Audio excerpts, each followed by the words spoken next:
जय हिंद। आज के क्लास में हम लोग स्ट्रक्चर ऑफ क्रिस्टल सिस्टम देखेंगे।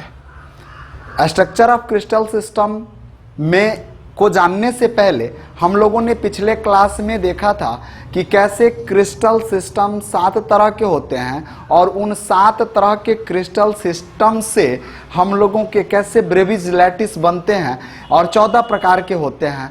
थोड़ा सा ब्रेविज लैटिस के बारे में हम आपको जानकारी दे देते हैं। चलिए देखिएगा, क्रिस्टल सिस्टम का स्ट्रक्चर तो देखना ही है, लेकिन ब्रेविज ने 1848 ईस्वी में ज्यामितीय अध्ययन के आधार पे बताया कि 7 क्रिस्टल सिस्टम में कुल 14 प्रकार के 3 डायमेंशनल लैटिस संभव होते हैं, जिन्हें ब्रेविज जाला कहते हैं। There are 14 possible 3 dimensional lattice in 7 crystal system. और 7 क्रिस्टल सिस्टम में आपने पढ़ लिया C, TOM, H, R, T, यही पढ़ा आपने। सी में आपने सी क्रिस्टल, ए आपके क्रिस्टल सिस्टम हो गए और इससे आपने ब्रेविज लैटिस पढ़ा। ब्रेविज लैटिस, और ब्रेविज लैटिस में आपने देखा कि इसके साथ 3 ब्रेविज लैटिस थे, इसके साथ 2, ऑर्थोहम्बिक के साथ 4, मोनोक्लिनिक के साथ 2, हेक्सागोनल के साथ 1, रंबोहेड्रल के साथ 1 और ट्राइक्लिनिक के साथ 1। और यहां से टोटल आपके 14 ब्रेविज लैटिस बन गए थे, बने थे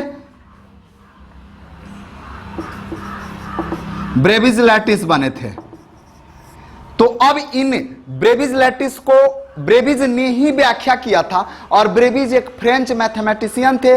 उन्होंने ज्यामिति का अध्ययन किया, ज्योमेट्री का अध्ययन किया, उसके आधार पे क्रिस्टल सिस्टम को बताया। लेकिन आइए हम अब स्क्रीन पे आपको क्रिस्टल सिस्टम का स्ट्रक्चर बता देते हैं। चलिएगा, स्क्रीन की तरफ कैमरा मूव कीजिएगा।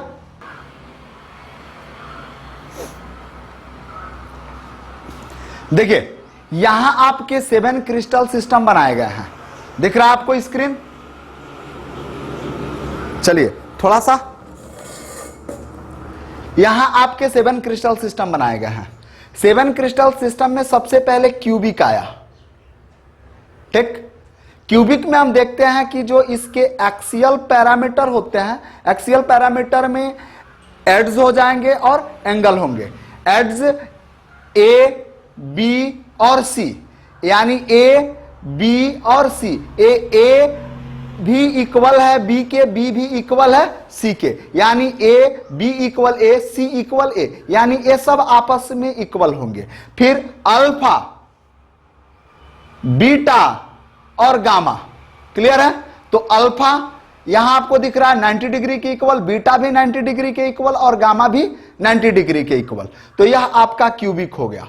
दूसरा टेट्रागोनल हम देख रहे हैं, तो टेट्रागोनल में आपके ए, बी, सी इक्वल होंगे, अल्फा, बीटा, गामा भी आपके इक्वल होंगे। ठीक, ऑर्थोहम्बिक में ए, बी, सी दिखाई दे रहा है, ये इक्वल नहीं होंगे, इक्वल नहीं होंगे, और अल्फा, बीटा, गामा आपस में 90 डिग्री के इक्वल होंगे। हेक्सागोनल दिख रहा है इधर? हेक्सागोनल में देखिएगा थोड़ा सा, 1 मिनट।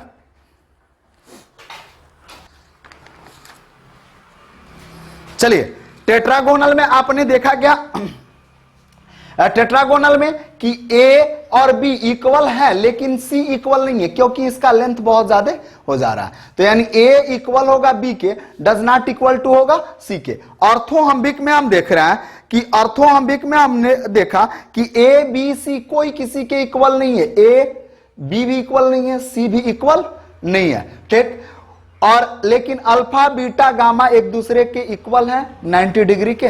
उसके बाद हेक्सागोनल देख रहे हैं, तो हेक्सागोनल में ए, बी इक्वल तो है, ए इक्वल है बी के, लेकिन सी इक्वल नहीं है। और यहां ध्यान दीजिएगा कि ए, अल्फा का मान, बीटा का मान 90 डिग्री के इक्वल है, लेकिन गामा का मान 90 डिग्री के इक्वल नहीं है, वह 120 डिग्री के इक्वल है। उसी तरह से रंबोहेड्रल, और रंबोहेड्रल में दिखाई दे रहा है कि ए इक्वल होगा बी के, बी इक्वल होगा सी के।